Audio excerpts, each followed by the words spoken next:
Hmm. Oh iya, silakan masuk. Misi Iya, misi. Dengan siapa namanya? Aziza. Oke, Aziza. Ada keperluan apa Aziza kesini? Aku ingin kayak lagi pengen curhat aja. Oh, jadi Aziza datang ke sini.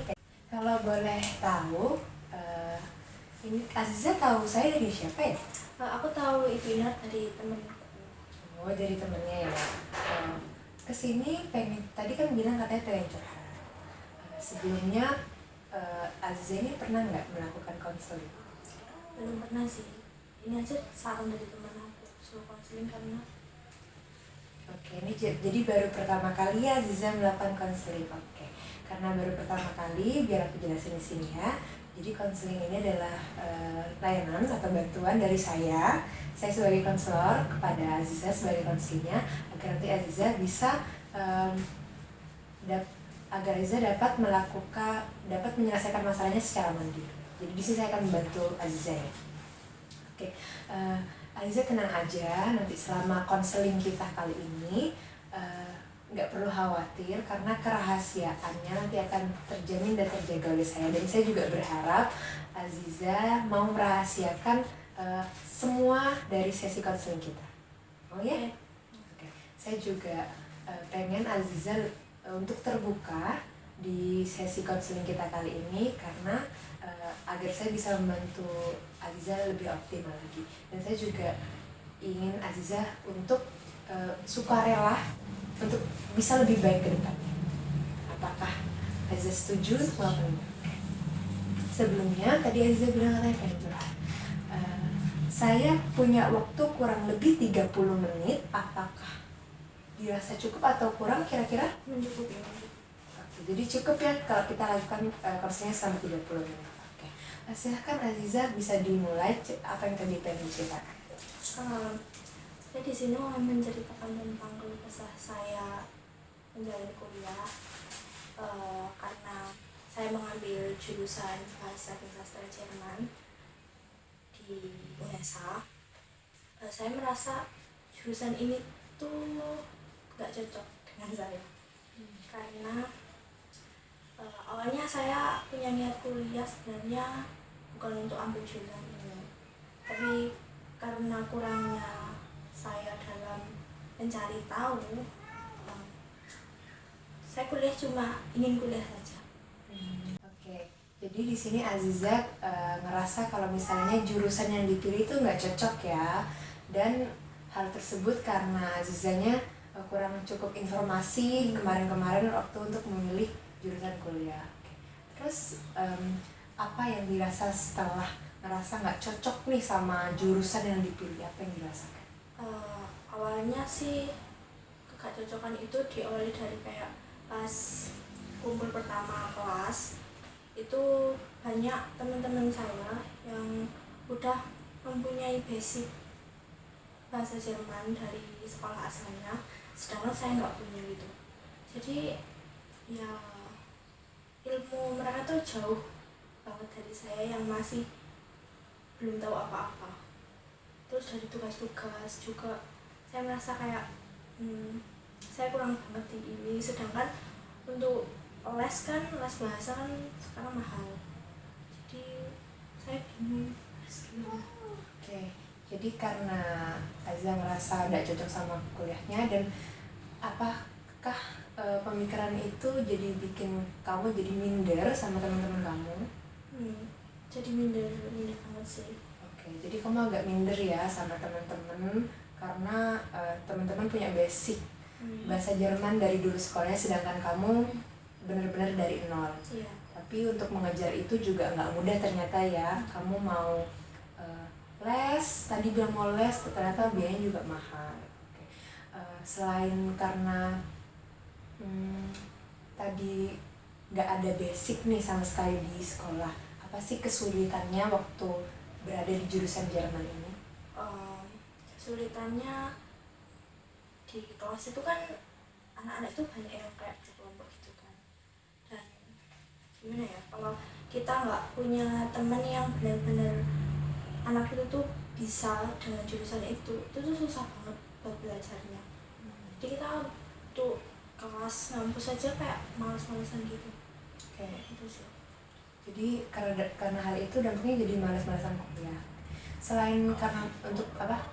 Selain dampaknya malas-malasan kuliah, dampak dari kamu merasa salah jurusan itu apa? Dampaknya aku stres. Jadi stres ya. Iya, karena ya ngerasa paling nggak bisa aja sih kalau misal ada kayak ulangan atau apa, itu dampak juga di PK aku kan. Aku ngerti sih, akhirnya kamu rasanya stres karena salah jurusan. Oke, pas kamu stres, apa akibat dari rasa stres kamu itu akhirnya apa? Akibat saya karena stres itu kayak ya aku malas ngerjain tugas, terus ya itu sih malas kuliah juga, kayak berangkat kuliah jadi berat banget karena ketemu dosen tuh kayak suatu ketakutan sendiri buat aku. Jadi karena karena salah jurusan itu, jadi kamu ada malas untuk ngerjain tugas ya, dan takut ketemu dosen. Kayaknya juga tadi kamu sempat ngomong kalau misalnya juga itu berdampak sama itu. Okay. Pertama-tama aku mau mengapresiasi dulu kalau misalnya kamu itu berani sudah ngomong ini sama aku. Kamu berkenan nggak kalau misalnya kita ini sama-sama nyari solusinya bersama? Boleh. Oke. Kalau boleh tahu bagian tertentu dari materinya itu apa yang kamu ngerasanya itu membuat kamu itu bingung? Kayak grammarnya itu sih, karena grammar itu beda banget kayak bahasa Inggris atau bahasa Indonesia. Jadi itu susah dipelajari kalau kamu gak punya basic dari awal. Apalagi kalau di materi kuliah itu kan mengikuti anak-anak yang udah bisa kan, khususnya di kelas aku itu dosen itu mengikuti anak-anak yang udah bisa. Jadi mau gak mau anak-anak yang belum punya basic itu gimana caranya buat ya kamu harus nyimbangin kemampuan kamu buat sama kayak mereka. Oke. Jadi di grammar kamu punya kesulitannya itu tentang grammar itu ya. Kalau misalnya di hal lain? Mungkin masalah pengucapan sih. Oke. Berarti kamu punya kesulitannya di bagian grammar sama pengucapan. Dan dosennya juga ternyata patokannya itu sama anak-anak yang lebih unggul ya daripada. Dan apakah dosennya itu membiarkan anak-anak yang nggak bisa atau dirangkul? Kamu ngerasain? Ada beberapa dosen yang ya kita sama-sama belajar dari awal, tapi gak banyak juga dosen yang kayak ya kamu harus belajar sendiri gitu. Jadi itu susahnya sih.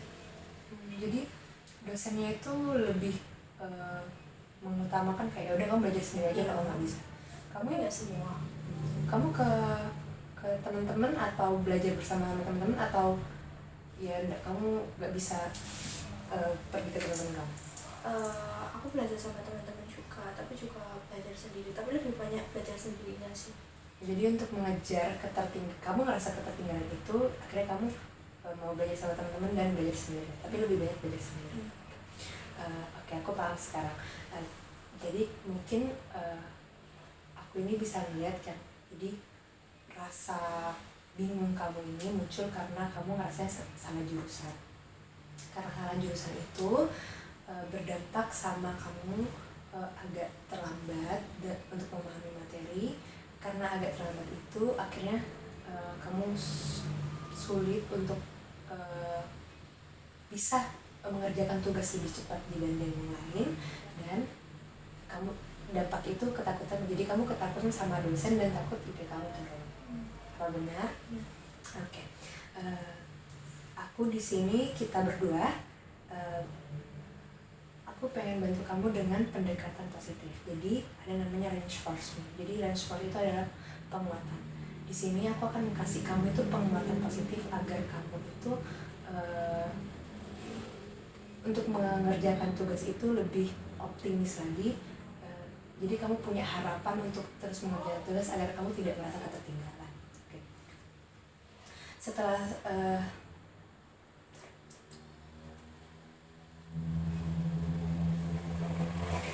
setiap kamu ngerjakan tugas, setiap kamu belajar, kamu pernah nggak mengapresiasi diri kamu sendiri sebelumnya? Belum pernah sih. Oke, berarti kamu belajar udah selesai. Iya, udah. Oke. Kalau misalnya ada tugas kamu bagus, kamu seneng nggak? Seneng, tapi ya udah gitu aja. Senang ya udah gitu aja, dan nggak ada kamu memberi sesuatu pada diri kamu. Enggak ada.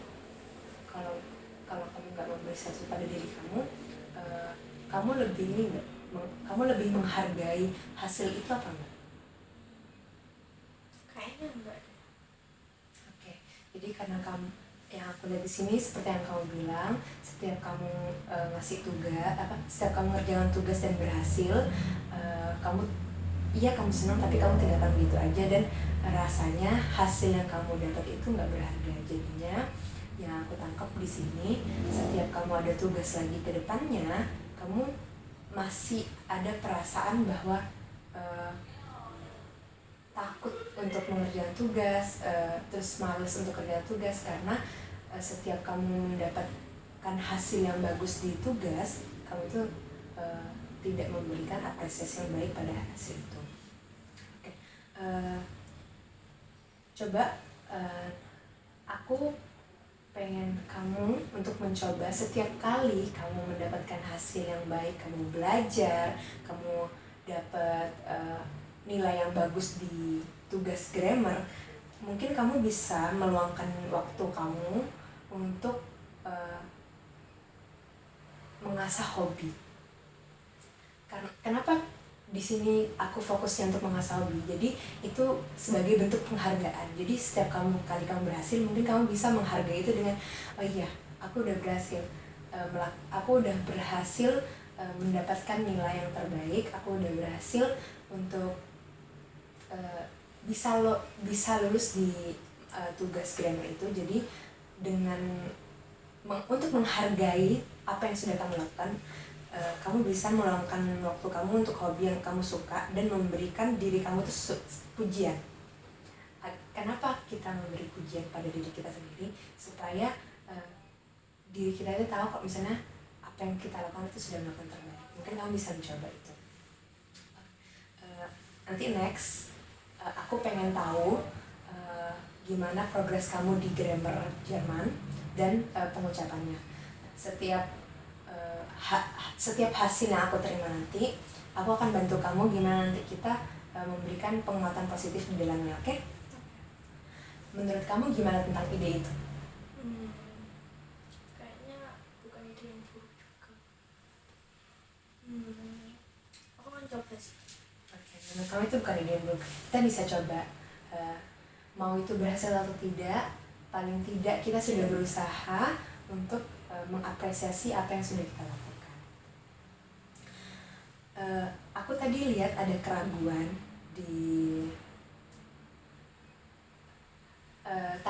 tanggapan kamu tentang ide ini, dan itu adalah keraguan yang normal. Tapi dengan memberikan penguatan positif pada diri kita sendiri itu, kamu bisa membangun rasa percaya diri. Jadi kamu lebih bisa percaya diri kalau misalnya kamu bisa ternyata mengerjakan tugas grammar bahasa Jerman. Kamu bisa ternyata lancar pengucapannya di bahasa Jerman. Menurut kamu ada konsep tertentu yang mungkin bisa kita fokuskan untuk memecahkan menjadi bagian-bagian yang lebih kecil? Mungkin ada. Mungkin saya akan melakukan revisi materi-materi saya dulu. Oke, itu langkah yang positif sebenarnya. Kamu lakukan itu ada langkah yang positif. Setelah memahami apa yang sudah kamu revisi itu, jangan lupa ya buat ngasih hadiah ke diri kamu sendiri, oke? Dan ingat, di sini saya ini cuma ngedukung kamu, dan kamu juga harus mendukung diri kamu sendiri. Kita bisa membahas kemajuan kamu secara berkala ke pertemuan-pertemuan berikutnya. Gimana menurut kamu? Apakah kamu mau kira-kira ke depannya kita melakukan pertemuan lagi? Mau. Oke, nanti di pertemuan selanjutnya aku pengen membahas lagi, jadi kita lihat progres dari perkembangan kamu ya. Gimana tentang grammar bahasa Jerman kamu, gimana pengucapan kamu di bahasa Jerman. Mungkin ada hal lain yang kamu kesulitan di bahasa Jerman? Nggak ada sih, kayak cukup itu aja. Oke, jadi dua itu ya. Jadi pertemuan kita berikutnya nanti kita akan lihat dua itu saja ya. Bagaimana grammar kamu di bahasa Jerman dan bagaimana pengucapan kamu di bahasa Jerman. Kalau misalnya ada peningkatan, nanti kita berdua akan sama-sama mengapresiasi apa yang kamu lakukan, oke? Dari aku juga, aku akan nyiapin hadiah kalau misalnya kedepannya kamu berhasil di tugas berikutnya, oke? Oke, aku sekarang tanya sama kamu, gimana perasaan kamu sekarang? Sedikit lega sih, karena aku nggak pernah sampaikan ini ke orang lain ya, baru kali ini, jadi ya lumayan menlegakan. Aku bersyukur banget kalau misalnya kamu itu merasa lega banget sama sesi kita kali ini, dan aku harap kita bisa melakukan sesi-sesi berikutnya, karena yang aku lihat dari kamu juga ada kemauan ya, jadi itu sebenarnya adalah langkah yang hebat. Nanti kemajuannya bisa kita lihat di sesi selanjutnya. Kira-kira dari kamu apa ada keresahan lain yang mungkin mau kita bahas sekarang? Sebenarnya nggak ada sih, gitu aja. Apa kamu merasa cukup untuk sesi konseling kita hari ini? Cukup. Oke, kalau misalnya kamu merasa cukup, makasih banget ya kamu udah mau percaya cerita kamu ke aku. Kedepannya kita bakal ketemu lagi, nanti aku hubungi kamu ya untuk sesi konseling kita berikutnya. Aku juga makasih atas konseling. Terima kasih banyak, Mbak Iya. Aziza.